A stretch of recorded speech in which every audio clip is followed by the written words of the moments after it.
Hi guys, Jordan from P&P Campers. Just going to do your handover video on your left-hand drive Adria Twin.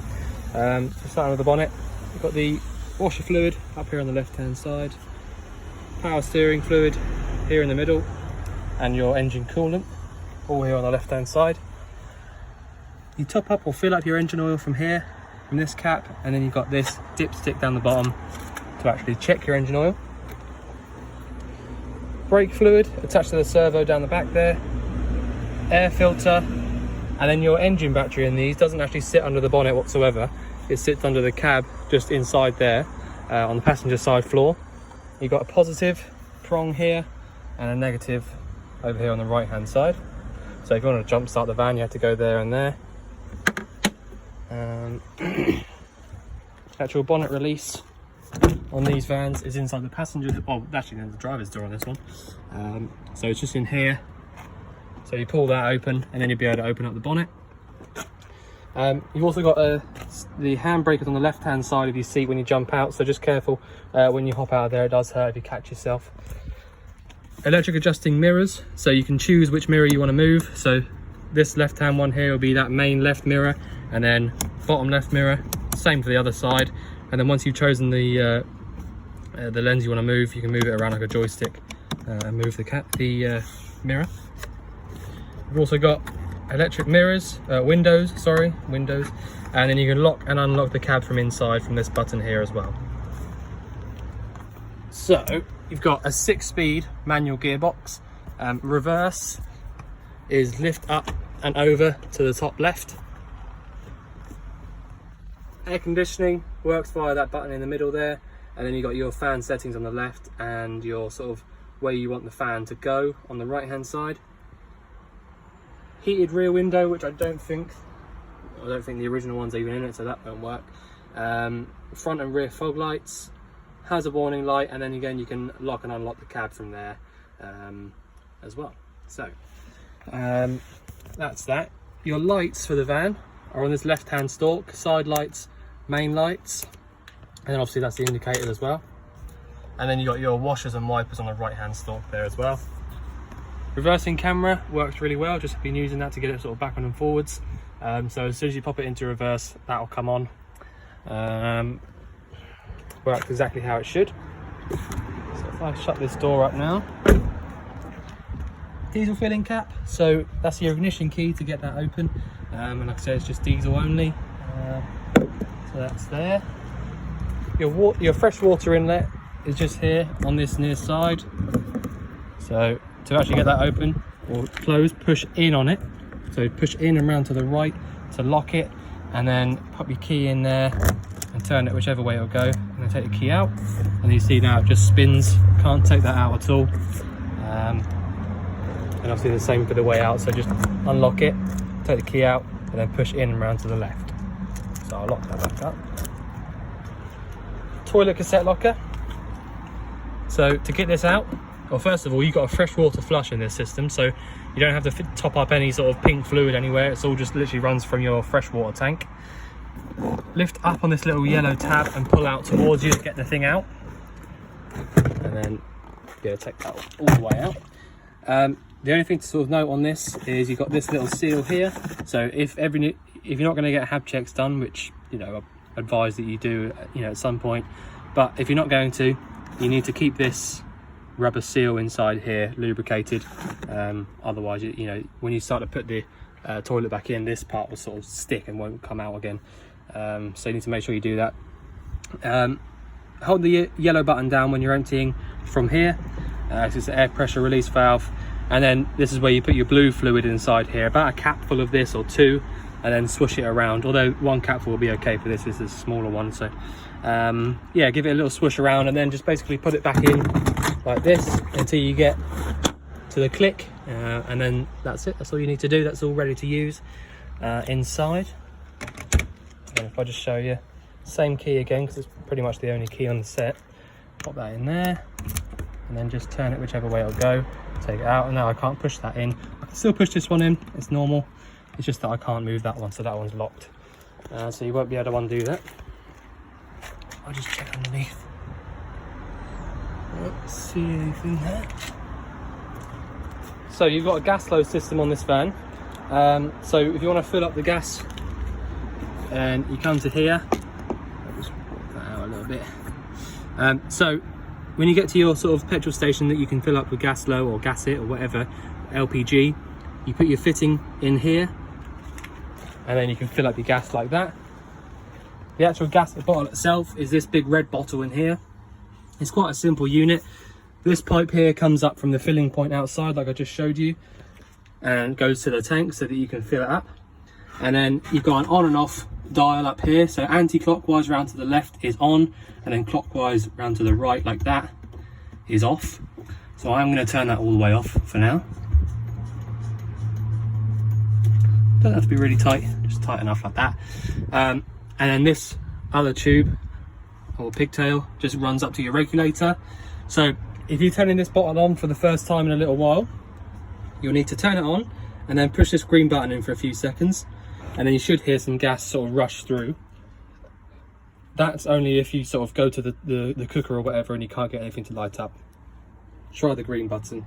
And then that pipe there just runs straight into your manifolds for the van. So, you know, it's nice and easy, pretty simple.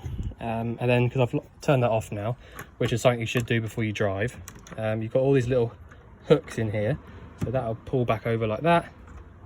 Same for the bottom one. There again. So that's how your gas locker closes up. And if I just put this back away as well, make sure the little wire is out of the way, again like that. So that's the gas flow system, nice and easy. Also at the back here you've got this, which is your RCD trip. So basically if you put a dodgy plug into one of the sockets in the van when you're on hookup, it will trip from here. So if you just come around to the back and just check that this is in the upright position and showing a bit of red inside there, then that's definitely on. If it's down like that, then you just need to put it back up and try again. So that's just for safety really. Your boiler drain, if I just lay down, is the red pull switch inside there. So if you see it's open at the moment, it's all the way up at the moment, which means it's not going to let any water out. It's an automatic boiler drain.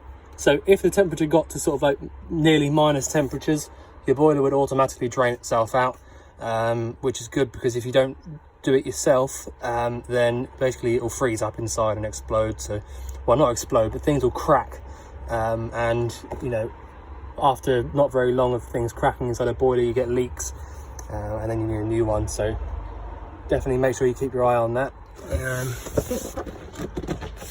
But basically, if that is in the up position, then you can come around to the side of the van and start using your hot water, and just, I'll show you what to do in a minute. But so out here now, you've got your hookup point.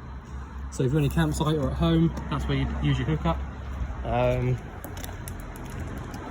Just make sure there's nothing on this side. No, not really. Okay, so just trying to keep it as tidy as I can. So the first thing you're going to want to do, if you want to use your boiler and all that kind of stuff, you're going to come up to your control panel, check your voltages. So you've got engine battery at the top, leisure battery at the bottom. So push up, you've got full voltage in your engine battery, push down, full voltage in your leisure battery.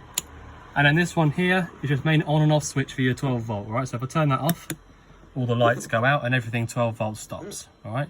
Put that back on. This one here, this is your water gauge. So fresh water at the top, wastewater at the bottom. So push up, you got, well, quarter of a tank of fresh water and then quarter of a tank of wastewater, totally normal.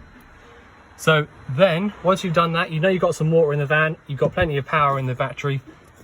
You can turn this button on, which is your water pump. So if I turn that off, that's how you turn it on. And then all you need to do, if you want to use your boiler, is pull the tap. So that's on cold at the moment, aiming down. And then pull the tap up. And that's on hot.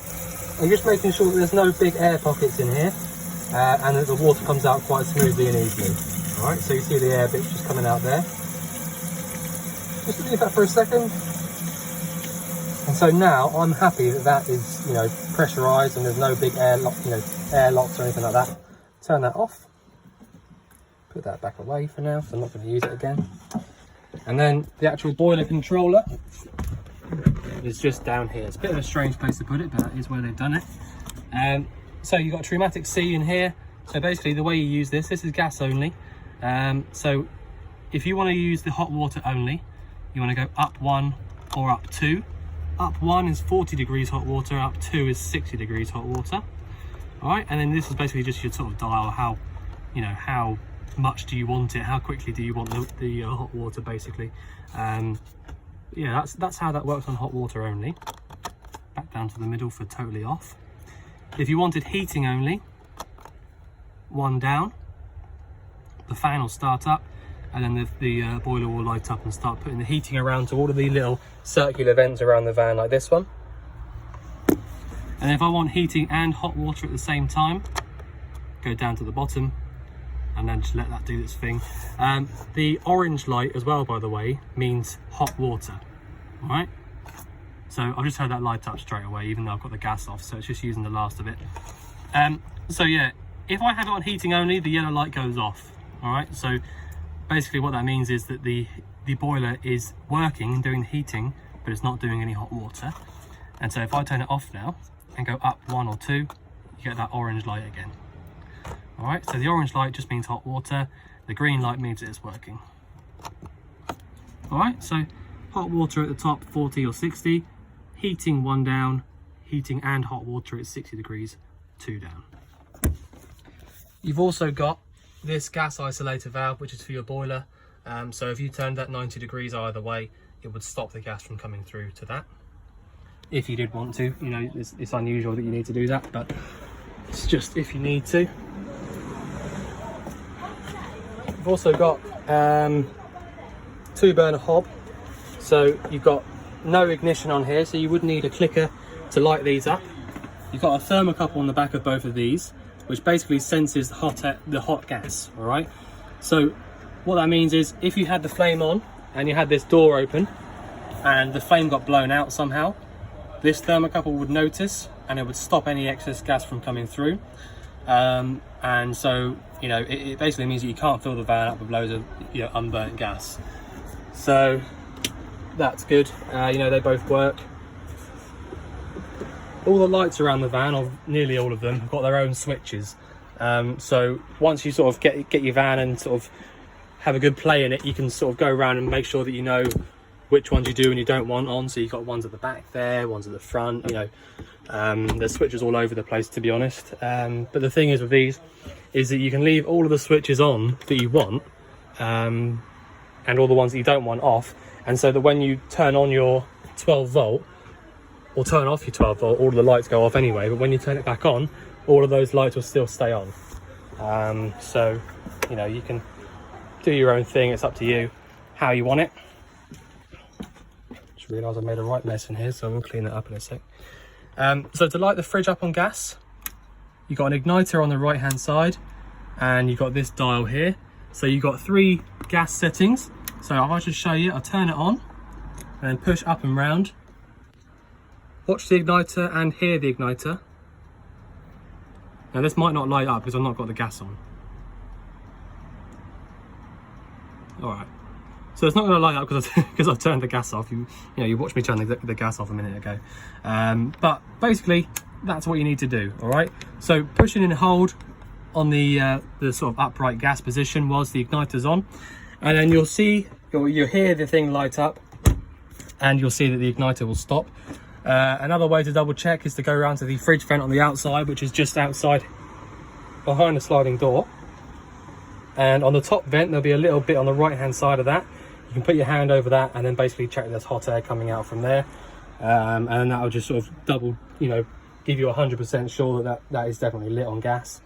The other way to use this fridge is you've got 240, so that's when your hookup's in, and 12 volts, so that's when your engine's running. So this dial as well, by the way, you don't need to worry about that. You can just leave that on 7 all the time. So if I had a hookup plugged in, this light here will be shining up and it will look green. So I can turn that off for now. And then the 12 volt, if I start the engine up, that'll shine up red. So the idea with these, or well, the way that they work is, you have to get the fridge cold first, either via the gas or the 240 switch. The 12 volt one here is just for your engine's running, whilst your engine's running, but it doesn't get the fridge cold on its own. It's not powerful enough. That none of them are. All right, it's not like just this fridge. They're all exactly the same. So get the fridge cold perhaps the night before with all your stuff in it, either via the 240 or the gas, and then switch it up to the 12 volt just for when you're driving to your destination. And then when you get to where you're going, everything will still be freezing cold inside the fridge. But yeah, that's how that works. Nice and easy. And as long as this little triangle is facing this little dot here, then that's definitely off. All right, so that's the fridge. Cooker up there. A few other bits and pieces. I mean, you've got your table there. Window right above it, which is really easy to use. You just literally, to get that main fly screen up, you squeeze in the middle and then lift all the way up, and it'll hook into these little clips. Same for the fly screen, just pull that down and it'll hook into the little clips down there. Yeah, really easy, nice and simple van. Your sink, you've got this part here that I don't really want to get it dirty, it's only trouble. Just turn that either way, like that, all the way around for your hot. That's how that works. And then that pulls all the way out up there as well, so you sort of use it as a shower.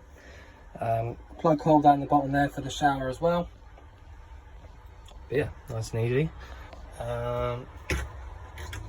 And then you just sort of need to feed that back in, but I'll have to do that when I've got another hand free. The toilet is super easy to use on the inside. The only thing to point out is that when you have finished using it, you need to make sure that you close the flap back up. All right, because if you don't close the flap up, you won't be able to take the toilet set out from outside without breaking it. So make sure that you have the flap closed at all times if you're not using it. So this is how it works. Flush. And then you want to go to the toilet and then use your flush again. And then once you've done that, close the lid and then pull this lever. That's open, that's closed. All right, so that's how the toilet works. Really, really easy. Yeah. Light switch up here, which you can turn off. And then you've got your actual main door here. So that locks in like that. Big bed across the back. Yeah, that's the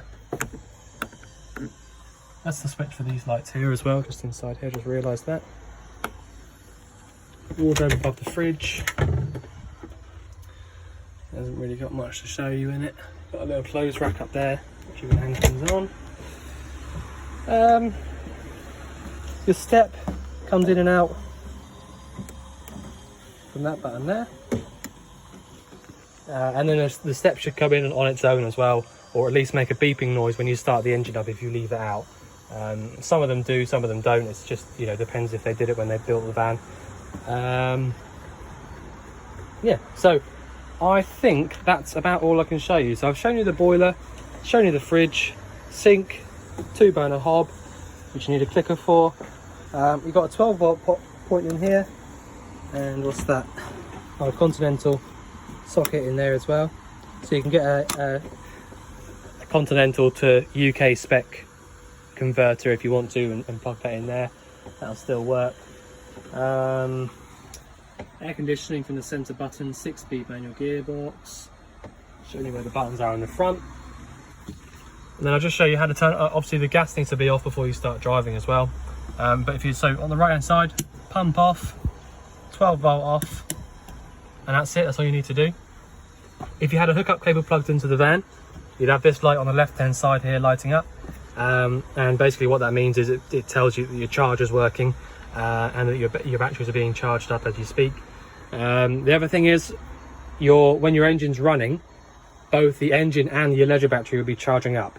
So basically what that means is, what I'm trying to say is, the two ways of charging up your battery, leisure battery, will be to either plug it in or hook up for a little while, or just take it out for a nice drive. So if you go camping, get to where you're going, both batteries will be nice and charged up. by the time you get there, so you can use the van for, you know, the whole weekend, etc. And then when you get home, the batteries would have been charged as well. So it's a nice sort of easy to use system in here. You don't need to switch any buttons to sort of get the batteries to charge or anything like that. But yeah, so I think I've shown you everything I can show you. If you think I've missed anything out, then obviously let us know. Let me just see if I can see anything else underneath.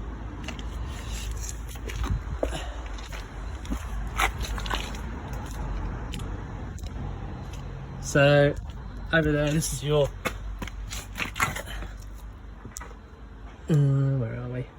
So you got a wastewater drain here, all right, and the way that you use that, so I didn't do the hab check on this one, so I'm just sort of working this out for myself. You got to turn this dial here, so turn that whichever way it'll go, that way, and that drains out your wastewater, which I'll just drain out for now. And that's it.